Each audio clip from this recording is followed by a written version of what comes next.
What is up, everyone? It's the psychedelic meathead. In today's video, I'm going to discuss the lockdown and my experience in the lockdown and one of the reasons why I'm now in Ecuador. So going back to 2020, I was in Peru. I was in Pucallpa.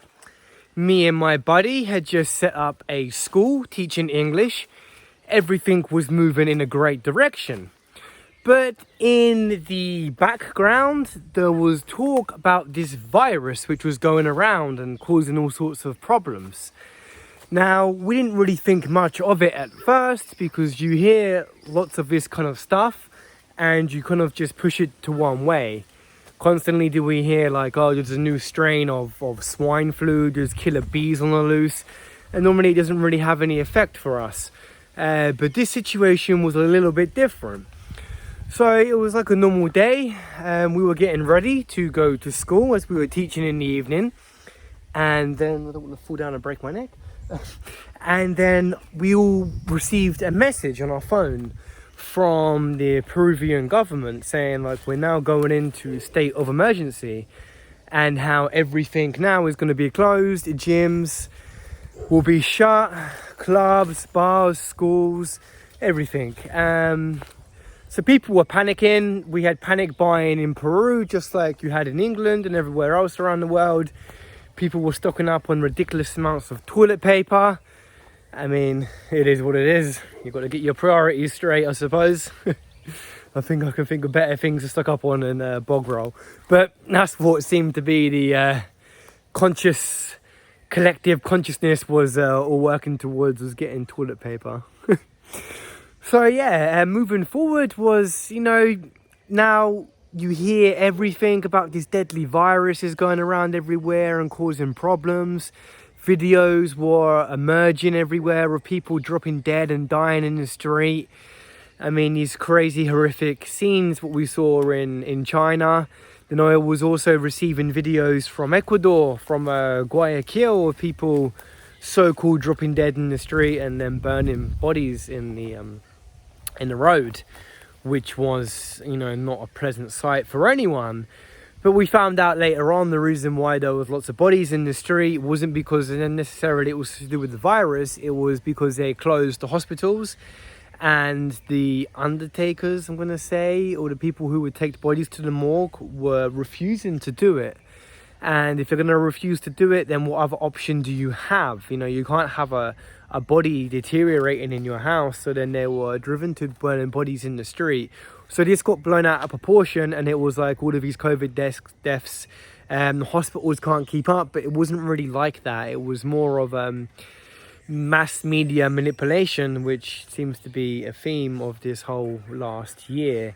So I was in Peru thinking to myself, what should I do in this situation? I mean, I'm in Peru, now I have no means of making an income.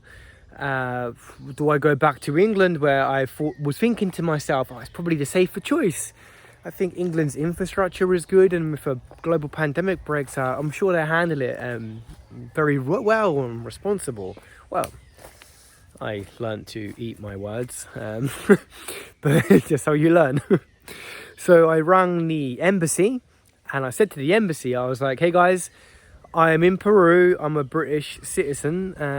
I think it's probably a wise idea to go back home. And they're like, yep, it's in a state of emergency.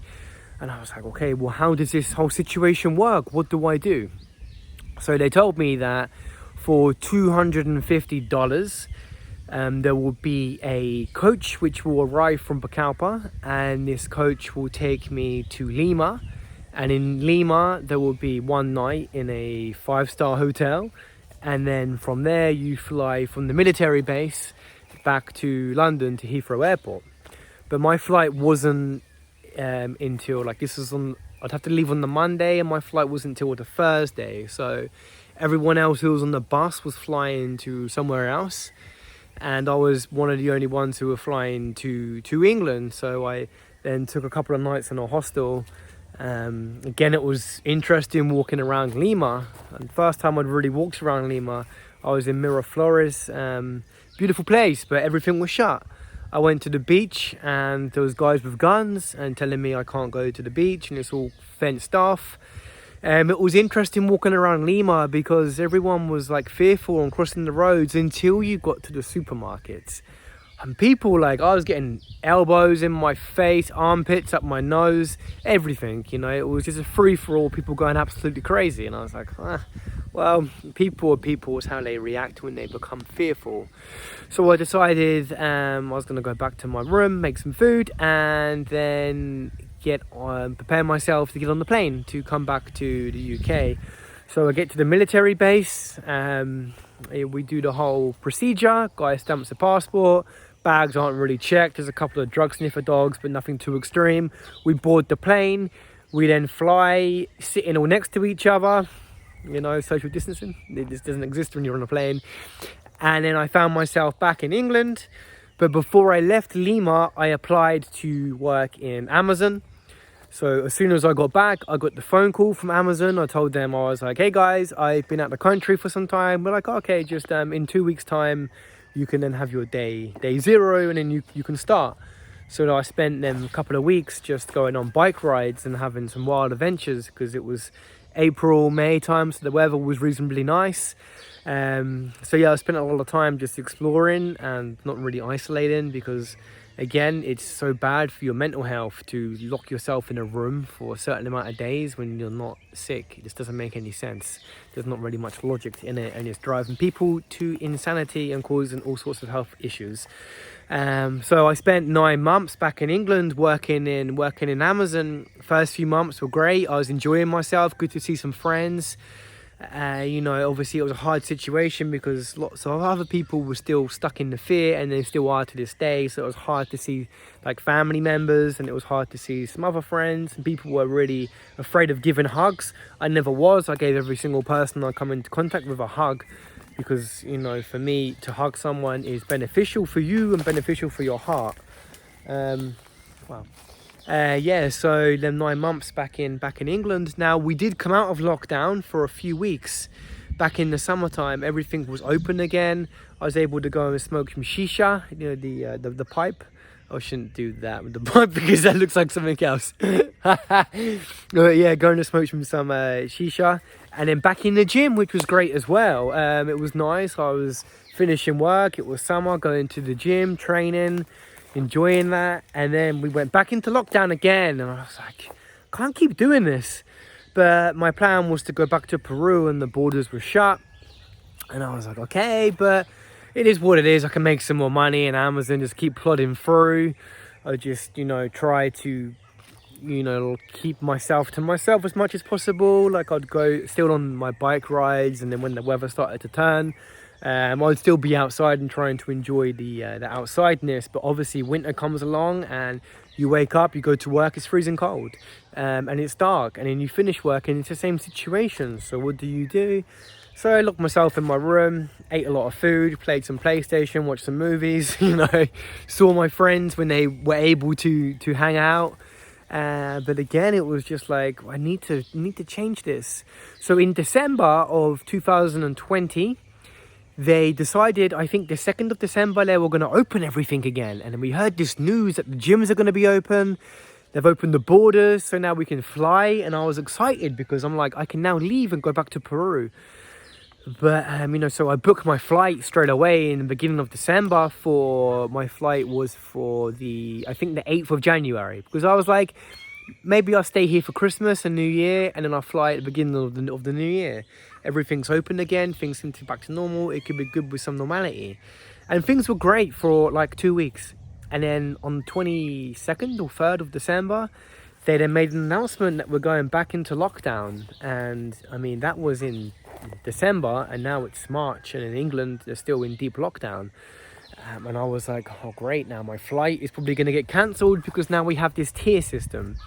And this tier system means that you cannot leave the town where you are. So if you go for a walk for longer than 7 miles, they were even fining people like silly amounts of money and trying to cause all sorts of issues again. And it's like, what is this? This is no freedom. This is not a country which was led to believe that it was a country of more freedoms. We don't have any anymore, which is it was just crazy to see the deterioration and the way how people just were very submissive in these situations and kind of like didn't really kick up a fuss. But many people were talking in the background.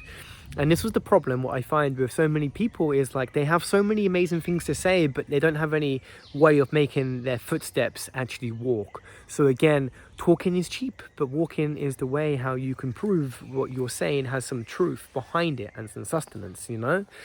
Again, like, so I realized every single person was just excited to post things on Facebook just about crap, just regurgitation of like, I'm going to share this post to make it look like I'm woke and I have an understanding to what's going on, but I'm not actually going to do anything. All I'm going to do is carry on sitting in my room, posting, never do any research on where the posts actually come from, but just post it because it triggers you.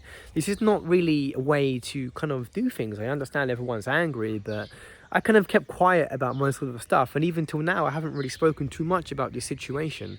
And it's been like over a year, but here I am now speaking about it because I was able to put my words into actions. So my flight was cancelled.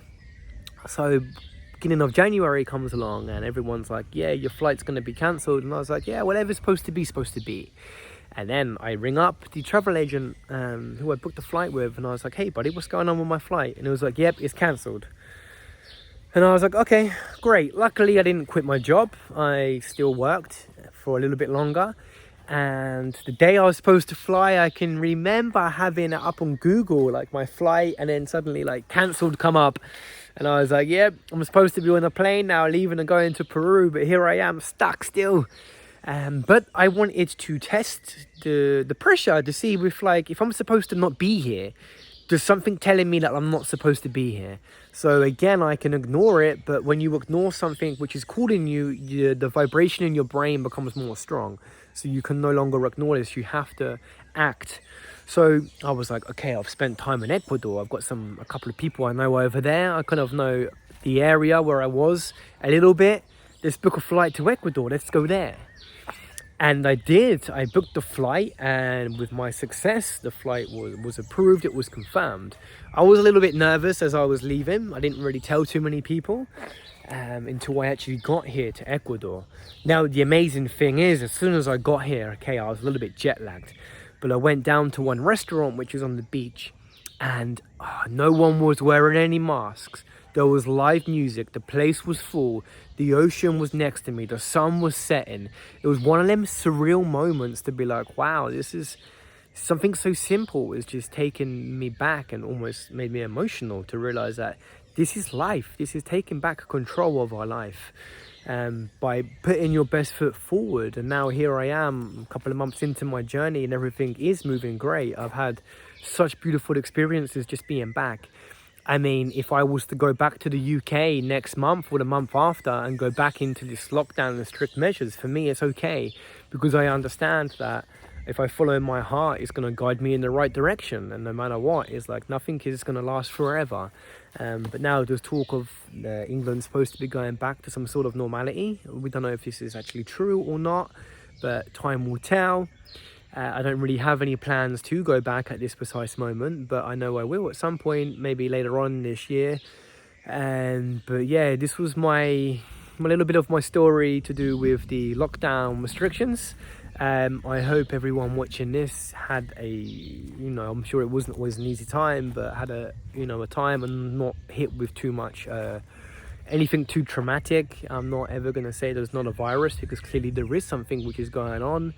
But we all have our views and we all kind of see things from a different perspective. And I think I see things a bit differently to a lot of people, because I've seen things and got information which was a bit actually like scary, that people were just manipulating everything.